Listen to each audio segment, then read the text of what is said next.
You have heard it right, folks. We got an indictment out of the Eastern District of Virginia in the case United States of America versus James B. Comey Jr. Jordan, we talked about it yesterday. Yes, we expected this could happen, but now we have it. Yes. So we know at some point today, James Comey will be surrendering in the Eastern District. That means he will be, he'll go through the process again, and then, likely released. But he will be, fingerprinted, and he will. The photograph should be taken and should be released, just That's like right. It has been for the others. And we have Chief Counsel Jay Sekulow of the ACLJ joining us to break this down. Jordan, I'm going to toss it to you. Yeah, Dad, I want to go right to you because I told people, after yesterday when we knew this was coming, but was still some speculation on exactly what it would be. We now have the two grand jury indictments. So I want to get your reaction to the indictments themselves, because we're always fair and honest with people. I would say usually there's a bit more than one statement, usually, or there's more people involved. Now, there are others involved here that we believe obviously were the impetus for this. People like Andrew McCabe, who said, he told us to leak things and he would tell which person to do which thing and had me do it before. So that may be it. But just first, your reaction to the actual indictments themselves for our audience. Well, first of all, I think it was probably very wise to just have the two counts. So it's a very focused indictment. It's not a scattershot indictment. Sometimes you talk about these talking indictments or speaking indictments. Yeah. Here it's very specific.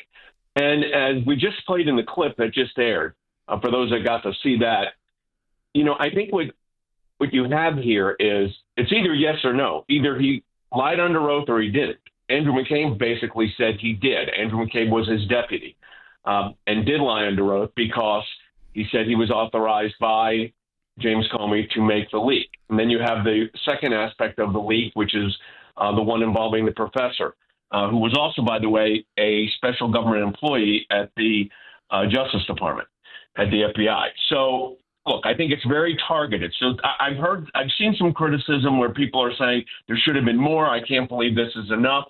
No, this was the smart way to do it. It's very clear. It's very concise. It's very direct. Now, look, the indictment is the easy part. Trying the case in the Eastern District of Virginia, the rocket docket, as I mentioned yesterday on the broadcast, is going to be another matter. It's not going to be easy, but I think that this was the right move by the Department of Justice, and the targeting the narrow scope of the the indictment, I think is really the right move here. Yeah, and usually, Dad, we didn't see a lot of yes and no's from Comey when he was asked these types of questions. We would get even the question on the professor. It was, I think his answer, or one of his answers, I remember multiple times he would use is that, I wasn't exactly sure what he might do with it. He might share it, he might not. It was always those kind of, again, as someone who led the FBI, he kind of knew how to answer. But so there were kind of rare moments, even when you go back through these years of his testimony, where it does feel like he's not being truthful to Congress and the American people, that he gets himself caught with the, as you said, it's either yes or no, and we've already got someone on the record, his deputy, who again, no ally of the president, no ally of the administration, but who was when being questioned about this themselves by investigators, said yes, this happened in fact all the time. This was regular occurrence. So he said no to something that others have said he has said a yes to, that he's told them to do many times. But as you said, you've got to then take that into court, into Virginia. A lot of former bureaucrats there. A lot of people who've prepped people to testify or have testified before Congress, or at least have been in part of investigations. I would say they don't always usually reach the level of actually testifying before Congress. So it's like DC, a unique place to try these types of individuals. Yeah, and not easy because the Eastern District tends to skew very much Democratic in its political leanings. Yeah. So the jury selection is going to be critical here. But I want to focus on one thing here that people may have forgotten. you've got to remember what James Comey did throughout all of this. Not only what he did to President Trump, but the stuff he did with and the way he handled the Hillary Clinton investigation and then opened it back up days before the election.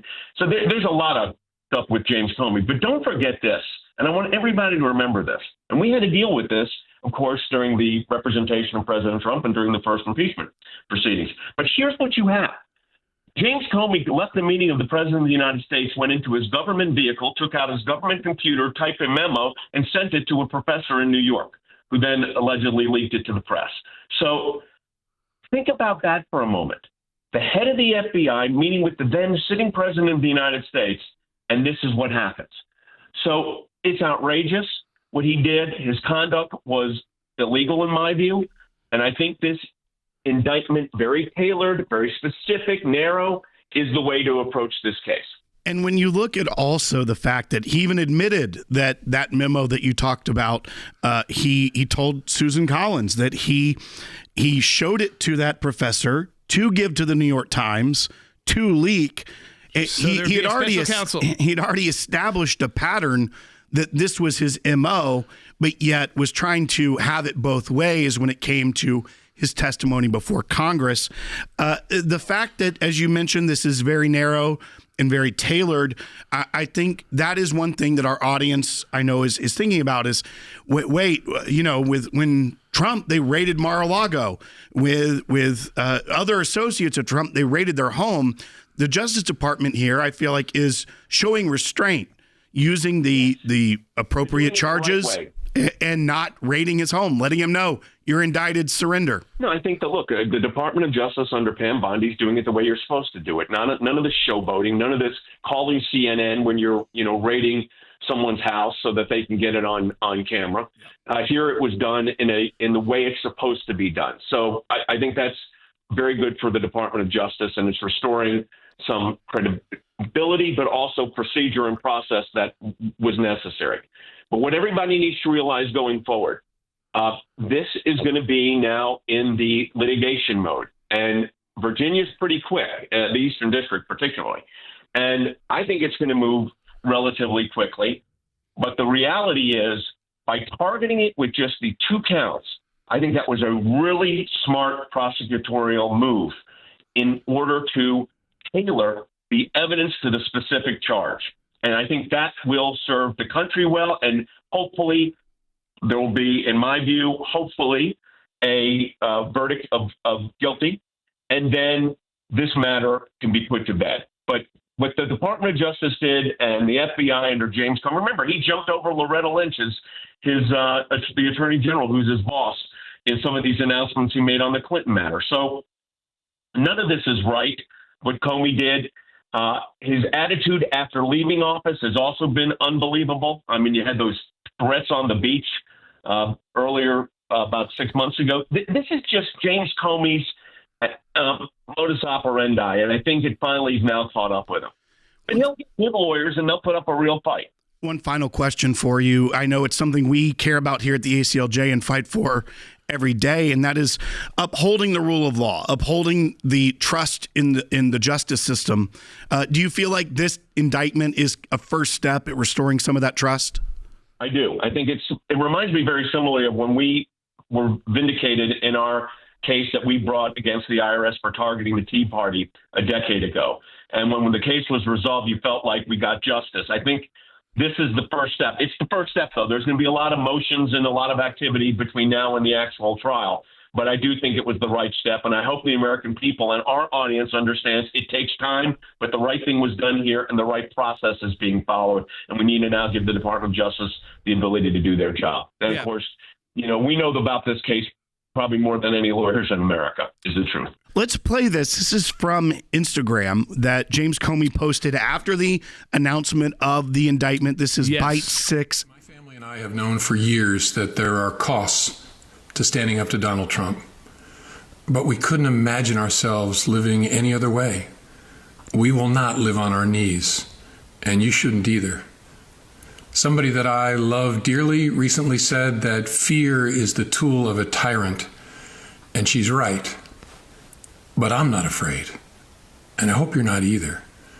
I hope instead you are engaged. you are paying attention, and you will vote like your beloved country depends upon it, which it does. My heart is broken for the Department of Justice, but I have great confidence in the federal judicial system, and I'm innocent. So let's have a trial and keep the faith. Okay, Jordan, a lot to break down there with that statement. Yes. But first of all, it can't be lost on anyone where he says, my family and I have known for years that there are costs to standing up to Donald Trump. Boom, right away politics. What was standing up to Donald Trump to James Comey? Sending spies into the new White House. 2 days, yeah. Entertaining and weaponizing intelligence that they knew was from the Clinton campaign to go after him. Yes. And then leaking his personal notes to try and get a special counsel to undercut the president that fired him because he was undermining his presidency. That's what standing up was to him. Right. That is at best disloyalty. I know he says he has a higher loyalty in his writing career, but at best disloyalty. At worst, constitutionally troubling when it comes to treasonous conspiracy, as Tulsi Gabbard has called it. The idea here that it's a call to vote. Right. This is what I want to ask you about, because he says, I'm not afraid. I hope you're not either. I hope you instead are engaged, you are paying attention, and you will vote like your beloved country depends on it. Here's the only thing I can take from that. Because President Trump can't run for another term. Yep. The midterms, he cares about litigation and blocking funding bills. No, what he's calling for there is another impeachment. Yeah. Why else would voting in this instance matter? It would matter because you could midterm elections and impeaching Trump again, which I have no doubt, as we know that we've already seen impeachment resolutions, but I have no doubt, especially if some of the new leadership that's been discussed, if the Democrats do take control of even just the House of Representatives, that they will impeach, even if it is a loser in the Senate, and they will drag the country through that. They will drag the administration through that. And as someone who's been through that, they will try and distract the administration and Donald Trump from doing their job.